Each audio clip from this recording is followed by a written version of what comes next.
Hey everyone, welcome back. Today we're talking about account refusal documentation. Again, we're talking about the CDD implementation roadmap that we have created, and we're talking about things that you can be doing to help implement and be ready for May 11th, 2018. So we've gone through a list of items, a list of things that you can be doing that have conversation starters that impact policy, procedure, and process. So today we're talking about account refusal documentation. Okay, at what point do you decide we are going to not open an account or close an account based on information that we don't get? Now remember, this is all about beneficial ownership. So for the beneficial owners that you seek to gather information for, if people refuse to give you the information, the question should be, why?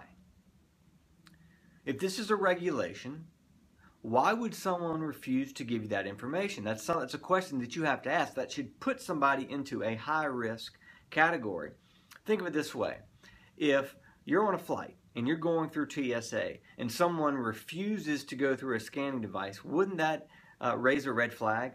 If there was required information that you had to gather, required processes that you had to go through, and someone refused it, that should raise a red flag. So this needs to be stated all the way back into policy.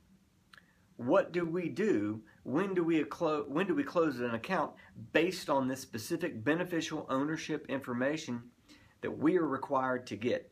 That's something that's going to require board approval, and you're going to push that all the way through deep into your procedures and the specific processes on the front line in account opening. So again, this is something that is going to flow all the way through policies, procedures, and processes, something that you need to pay attention to and make sure it's part of the conversation that you take into account for implementing the final CDD rule, and you can be ready, hit the ground May 11th, 2018. Next week, we are talking about verification versus validation.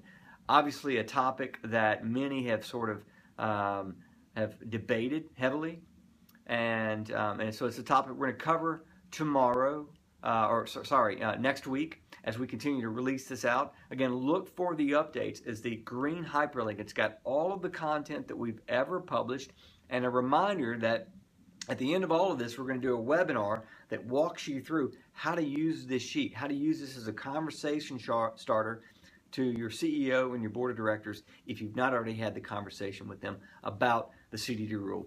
Thanks for watching. Keep coming back. We're going to keep adding value specific to this content to help you be prepared for May 11th, 2018.